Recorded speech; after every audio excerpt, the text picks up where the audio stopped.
महाराष्ट्र में कोरोना का असर रुकने का नाम नहीं ले रहा है। हर रोज नए मामलात तेजी के साथ सामने आ रहे हैं। महाराष्ट्र में कोरोना पॉजिटिव मरीजों की तादाद 2900 से तजावुज कर गई है और 180 से ज्यादा अफराद जाँ बहक हुए हैं। वहीं 300 के करीब कोरोना मरीज सेहतयाब भी हुए हैं। लॉकडाउन में मजीद तौसी के ऐलान के बाद मुंबई के बांद्रा स्टेशन पर सैकड़ों माइग्रेंट मजदूर जमा हो गए और आबाई वतन जाने के लिए आमदोरफ्त के बंदोबस्त का मुतालबा करने लगे। हालांकि इस वाकये पर सियासत गरमाई और इल्जाम तराशियों का दौर शुरू हुआ। आदित्य ठाकरे ने मरकजी हुकूमत पर इल्जाम आयद किया कि लॉकडाउन से कबल मजदूरों का ख्याल नहीं रखा गया और गैर मंसूबाबंद तरीके से इसका निफाज किया गया, जिससे मजदूर नाला है। वहीं साबिक वज़ीर आला देवेंद्र फडणवीस समेत बीजेपी के दीगर लीडरान ने इस वाकये को वज़ीर आला उद्धव ठाकरे की नाकाम पॉलिसी का नतीजा बताया है। इन सब मुद्दों पर बात करने के लिए आज के हमारे खास मेहमान बीजेपी महाराष्ट्र के सदर रह चुके और मोदी हुकूमत के वजीर राव साहब दानवे पाटिल हैं। राव साहब दानवे पाटिल साहब, आपका खैर मकदम है न्यूज़ 18 उर्दू में। राव साहब, आपसे जानना चाहेंगे कि जिस तरह से बांद्रा में सिचुएशन हुई, हजारों माइग्रेंट वर्कर्स सड़कों पर उतर आए, क्या समझते हैं, क्या वजह रही इसकी? मुझे ऐसा लगता है कि जो लॉकडाउन था जी, उस समय में केंद्र सरकार ने घोषणा की थी कि जहां पर जो भी मजदूर है, कामगार है, वही राज्य में रहकर वहां की सरकारी उनकी व्यवस्था करेगी।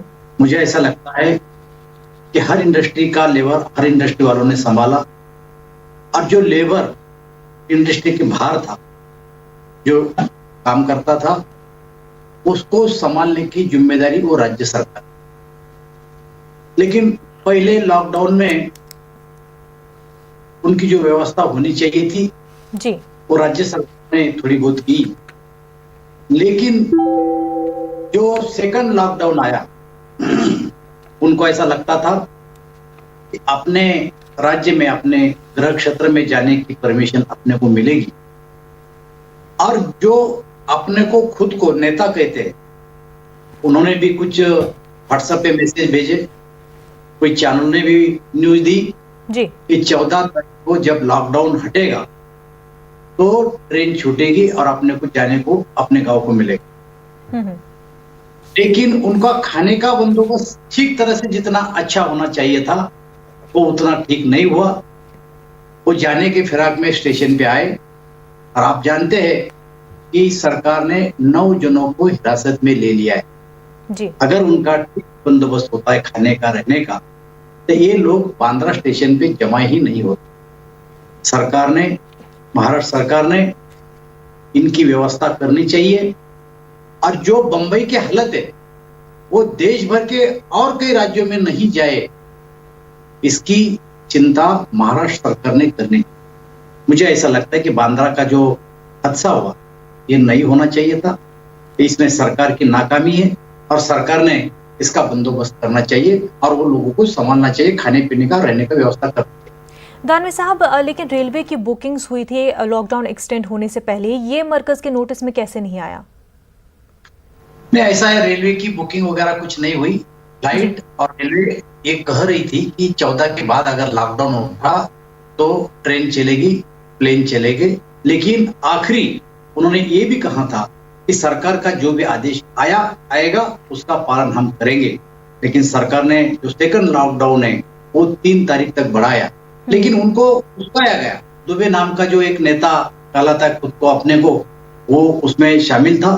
सरकार ने उसको हिरासत में ले लिया है और 9 बंदे और इसमें जो भी शामिल थे उन सबों को सरकार ने हिरासत में ले लिया है।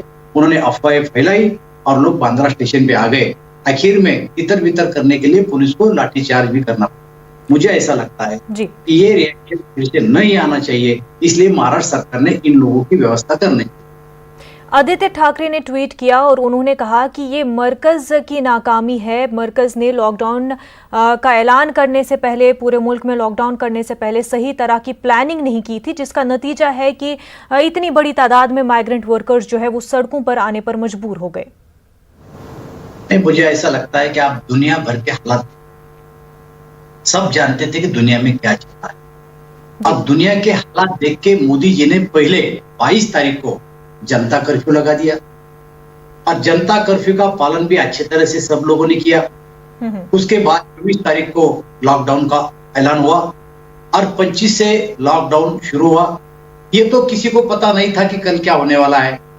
और अगर उसके पहले ये लोगों को सूचना दी जाती थी तो देश भर के लोग हर अपने अपने राज्य में जाने के लिए तैयार थे। जो आज बंबई की हालत है या तो मरकज के कारण जो हुआ वो सारे देश में फैला होता था। आज अगर आप देखेंगे कि दुनिया भर में मरीजों की संख्या या डेथ होने की संख्या जितनी है उससे कितनी भी कम अपने देश में जनसंख्या के आधार पर हुई है। तो प्लानिंग क्या करेंगे, इसमें क्या प्लानिंग होता है? प्लानिंग यही है, ये लेबर थे, ये काम कर रहे थे, इंडस्ट्री में काम कर रहे थे, वो सरकार ने और वो इंडस्ट्री वालों ने उनकी व्यवस्था करनी चाहिए थी। मुझे ऐसा लगता है कि पहले बताने की बात भी नहीं। अधीर रंजन चौधरी ने वज़ीर-ए-आज़म को खत लिखा है जिसमें वो कह रहे हैं कि जो माइग्रेंट वर्कर्स मुख्तलिफ जगहों पर फंसे हुए हैं उनको अपने घरों तक वापस ले जाने का बंदोबस्त किया जाए, उस पर क्या कहेंगे? मुझे ऐसा लगता है कि सरकार बंदोबस्त कर सकती है, सरकार ट्रेन भी चला सकती है, सरकार बस भी चला सकती है, सरकार प्लेन भी चला सकती है। लेकिन मुझे ये बताओ कि जो हालत पुणे की है, जो हालत बंबई की है, जो हालत सांगली की है और जो हालत तमिलनाडु में है, वहां के वर्कर अगर उनके स्टेट में जाएंगे, बिहार में जाएंगे, यूपी में जाएंगे, छत्तीसगढ़ में जाएंगे, झारखंड में जाएंगे, तो वहां के हालत क्या होंगे? तो इसकी चेन अगर तोड़ना है तो जहां के वहां रोकना यही उसका इलाज है और घर से बाहर नहीं निकालना यही उसका इलाज हो सकता है। मुझे ऐसा लगता है कि अधीर रंजन चौधरी ने जो लेटर लिखा है तो पश्चिम बंगाल की हालत देखो कि पश्चिम बंगाल के सरकार ने भी लॉकडाउन कर दिया है। तो क्या पश्चिम बंगाल की सरकार बाहर राज्य के लेबर को बाहर थोड़ी भेज रही? पश्चिम बंगाल के कुछ लोग बंबई में भी है, तो क्या बंबई से क्या उनको भेजेंगे और पश्चिम बंगाल में फिर बंबई की हालत करेंगे? मुझे ऐसा लगता है कि मोदी जी ने कहा है जिस देश में वादे रहो, जिस स्टेट में है वहां रहो, जिस गांव में वही रहो और जिस गली में वही रहो, इधर उधर जाने की कोई चिंता मत करो, तुम्हारी व्यवस्था वहां की सरकारें करें। दानवे साहब, जिस तरह से माइग्रेंट वर्कर्स जो है वो फंसे हुए हैं मुख्तलिफ जगहों पर, चाहे घरों में बंद है, इस वजह से लेबर फोर्स में काफ़ी कमी आ रही है। और जिस तरह से MHA की गाइडलाइंस आई कि 20 अप्रैल के बाद जो है फिर से कामकाज सेफ जोन्स में शुरू किया जा सकता है धीरे धीरे, ताकि फूड चेन सप्लाई में कोई कमी ना आ सके। लेकिन अगर लेबर्स इसी तरह स्टक रहे और लेबर फोर्स को बढ़ाया नहीं गया तो क्या कहीं ज़्यादा परेशानी तो नहीं हो जाएगी? देखिए, कई मामलों में परेशानी आज भी है और आगे चल के भी कोई मामले में परेशानी होने वाली, लेकिन सरकार का जो अभी एजेंडा तय करना जीवनावश्यक वस्तुएं जो भी है, फिर किराना है या आउट ऑफ सिटी के बाहर जो शुगर फैक्ट्रियां है, किसानों का मामला है, सोइंग का मामला है, उसमें तो छूट दी जा रही है। रस्तों में जितना ट्रांसपोर्टिंग के लिए गैरेज है उसमें भी छूट दी जा रही है। तो मुझे ऐसा लगता है कि लेबर का प्रॉब्लम तो आगे चल के होने वाला और कुछ देने के बाद मोदी जी ने जो कुछ घोषणाएं की है उसका फायदा भी तो इस देश के लेबर को मिलेगा, इंडस्ट्री को मिलेगा, किसानों को मिलेगा, सबको इसका फायदा मिलने वाला है। तो जिस तरह से लॉकडाउन का दूसरा फेज शुरू हो चुका है, ऐसे में क्या फूड सप्लाई जो है, फूड स्टॉक जो है, उसमें कमी देखने को मिल सकती है? उसको किस तरह से गवर्नमेंट जो है प्लान कर रही है आने वाले समय के लिए? ये देखिए, इस देश में 2011 की जो जनगणना जी, वो जनगणना के हिसाब से 125 करोड़ लोग अपने देश में, और आज की तारीख में सेंट्रल गवर्नमेंट 80 करोड़ लोगों को 2 रुपए किलो और 2 रुपए किलो गेहूं और 3 रुपए चावल हमारे डिपार्टमेंट की तरफ से दिया जाए। आप जानते हैं कि महाराष्ट्र की अगर बात बोले तो 2 स्कीम जो सेंट्रल गवर्नमेंट की चलती है वो है AAY, उसको बोलते हैं अंत्योदय योजना। तो ये अंत्योदय योजना जो है उसकी जो फैमिली है महाराष्ट्र में 25,05,300 उनकी फैमिली होती है और 1,08,00,000 लोग उसमें कवर किए जाते हैं। दूसरा प्राथमिकता वाले कुटुंब जिसको PHH हम बोलते हैं, उसके लाभार्थी है 5,92,16,00,000 उसके लाभार्थी है और उसके कार्ड की संख्या 1,96,96,00,000 उसकी संख्या होती है। जी। तो हर महीने में 383 लाख मीट्रिक टन अनाज अपने महाराष्ट्र को लगता है। तो प्रधानमंत्री मोदी जी ने जो राहत पैकेज डिक्लेयर किया उसमें जो हमें धान्य लगता है तो फ्री का धान्य हम दे रहे 10,50,000 मीट्रिक टन और पीएचएच का दे रहे 11.55 लाख मीट्रिक टन, दोनों मिला के लगभग 22 लाख मीट्रिक टन अनाज हम दे रहे 3 महीने के लिए। मैं आपको कहना चाहता हूँ कि महाराष्ट्र नहीं, इस सेंट्रल गवर्नमेंट के पास पर्याप्त अनाज है, 2 साल तक पुरेगा इतना अनाज अपने सरकार के पास है, अनाज की कोई कमी नहीं है।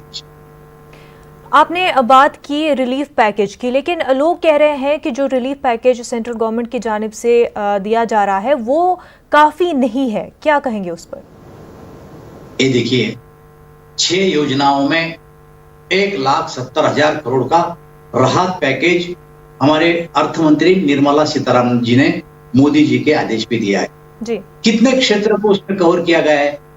एक तो सीनियर सिटीजन को किया, विधवा को किया, अपंग लोगों को किया, लेबर जो वर्कर है बांधकाम वर्कर उनको किया, किसानों को किया। ये 6 स्कीम है, उसमें 1,70,000 करोड़ का जो पैकेज दिया, उज्ज्वला गैस योजना वालों को पैकेज दिया, सभी क्षेत्र के लोगों को इसमें कवर करने की कोशिश की।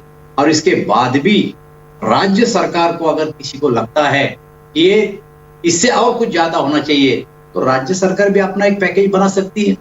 मैं परसों 11 स्टेट के food and civil supply minister से खुद मैंने बात किया तो अपने राज्य, जैसे मैं हरियाणा की बात बोलूं, हम अगर सेंट्रल गवर्नमेंट 5 किलो गेहूं दे रहे तो राज्य सरकार भी अपने तरफ से 5 किलो गेहूं दे रहा है। असम की बात अगर करें तो हम दाल दे रहे 1 किलो, वो भी 1 किलो दाल और ज्यादा की दे रहे।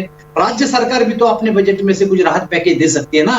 1,70,000 करोड़ अगर मोदी जी के सरकार ने राहत पैकेज दिया है तो महाराष्ट्र सरकार हो या और कोई सरकार हो, वो भी तो अपने अपने राज्य के बजट में से कोई पैकेज दे सकती है। जैसे ओडिशा की बात करो, झारखंड की बात करो, उत्तराखंड की बात करो या तमिलनाडु की करो, तेलंगाना की करो, हम 3 रुपए किलो चावल देते, वो राज्य सरकार अपने बजट में से और 2 रुपए डाल के 1 रुपए किलो चावल दे रही है, 2 रुपए किलो चावल दे रही है। तो राज्य सरकार पे ऐसा कोई बंधन नहीं है। केंद्र सरकार के पास अनाज पर्याप्त है और केंद्र सरकार किसी को भी इस देश में अनाज की कमी नहीं आने देगा। इससे ज्यादा पैकेज अगर चाहिए तो राज्य सरकार अपना पैकेज डिक्लेयर कर सकती है। तो अगर आप कह रहे हैं कि जितना पैकेज दिया गया है वो काफ़ी है और जो स्टेट है वो भी अपना पैकेज दे रहे हैं, लेकिन बात यह है कि जो लोग ज़रूरतमंद है, जो गरीब है, भूखे हैं, उन तक ये पैकेज जो है, ये फूड जो है पहुंचा जाए सही से, उसको कैसे यकीनी बनाया जाएगा? उसके लिए किस तरह से ये पूरा प्रोसेस जो है किया जा रहा है? ये एक आप जानते हैं ये चयन है। राज्य सरकार ने हमें आंकड़ा दिया है कि हमारे हर राज्य ने अलग अलग आंकड़ा दिया है, तो 80 लाख लोगों को हमने कवर किया है।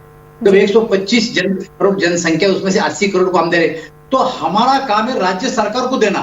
तो राज्य सरकार के पास फेयर प्राइस शॉप है, वो फेयर प्राइस शॉप के जरिए वो अपने वो जो बेनिफिशियरीज है उनके तरफ वहां तक वो पहुंचाते हैं। अपना जो चेन तय है वो चेन, वही चेन से जाना पड़ेगा। सेंट्रल गवर्नमेंट का कोई ऐसा मैकेनिज्म नहीं है कि खुद वो करे, हम राज्य सरकार को देते हैं और राज्य सरकार अपने फेयर प्राइस शॉप के जरिए वो अपने बेनिफिशियरी जाते हैं। आपने बात की यहाँ पर कि 2 साल तक सेंट्रल गवर्नमेंट के पास फूड ग्रेन स्टॉक जो है वो मुहैया है, लेकिन बात यहाँ पर डिस्ट्रीब्यूशन की है। तो 2 साल तक अगर जो फूड स्टॉक ग्रेन है वो है भी, उसका डिस्ट्रीब्यूशन सही से और उसका मैनेजमेंट किस तरह से होगा, वो कैसे प्लान कर रही है गवर्नमेंट? इसका मैनेजमेंट नया से कोई करने की जरूरत जी। देखिए, तो ये स्टेट है, अपने जो स्टेट है जी, एक डीसीपी स्टेट और एक non DCP state. Central government कई स्टेटों में एफसीआई के जरिए खरीदी करती है जी, और जो डीसीपी जोन है वहां राज्य सरकार खरीदी करती है, लेकिन उसका पेमेंट केंद्र सरकार करता है। राज्य सरकार के पास अपने खुद उनकी जो चेन है वो फेयर प्राइस शॉप की चेन है। वो फेयर प्राइस शॉप को राज्य सरकार, हम राज्य सरकार को सप्लाई करते हैं और राज्य सरकार फेयर प्राइस को सप्लाई करता है और फेयर प्राइस वो बेनिफिशियरीज के पास जाता है और ये तय है कि हर महीने राशन आता है और वो जो बेनिफिशियरीज है वो दुकान में आके अपने पास जो कार्ड होता है तो हम एक आदमी को 5 किलो अनाज देते हैं और जो अंत्योदय में है एक फैमिली को हम 35 किलो देते हैं। तो उनको पता है कि हम अंत्योदय में है तो हमको 35 किलो मिलेगा, और हम पीएचएच में है तो हमको 5 किलो मिलेगा। तो वही चेन है, इससे और कोई नई चेन करने की जरूरत नहीं है। केंद्र सरकार राज्य सरकार को देता है, राज्य सरकार फिर प्राइस ऑफ देता है, और फिर प्राइस ऑफ बेनिफिशियरीज को देता है, और बेनिफिशियरीज को मालूम है कि मुझे कहां से लेना है। दानवे साहब, अगर किसानों की बात करें तो किसान जो है पहले से ही काफ़ी मुश्किलों से दो चार है, और कोरोना के चलते किसानों की परेशानियां जो है वो और भी ज़्यादा बढ़ गई है। मार्केट में प्राइस जो है और भी फूड का ज़्यादा बढ़ता जा रहा है, और उनके पास लेबर्स भी नहीं है फूड डिस्ट्रीब्यूशन वगैरह के लिए। तो किसानों को जो और भी ज़्यादा परेशानियां हो रही है उसको कैसे हैंडल करेगी गवर्नमेंट? अभी देखिए, एक बात सही है कि किसानों की परेशानियां पहले लॉकडाउन में हुई, लेकिन अब जो दूसरा लॉकडाउन शुरू हुआ है उसमें किसानों को कोई तरह के रिहा सरकार देने वाली, जो तुम सोइंग कर सकते हैं, फसल काट सकते हैं, मार्केट को ले जा सकते हैं, ट्रांसपोर्ट कर सकते हैं, ये राहत तो दे दी है सरकार। और मुझे ऐसा लगता है कि सोशल डिस्टेंसिंग रखकर किसान खेत में लेबर भी ला सकता है और काम भी कर सकता है। तो धीरे धीरे ये परिस्थिति चेंज हो जाएगी, और मुझे ऐसा लगता है कि किसानों को खेती में काम करने के लिए सरकार की आज के तारीख में कोई पाबंदी नहीं। जी, दानवे पाटिल साहब, आपका बेहद शुक्रिया हमारे साथ बातचीत करने के लिए।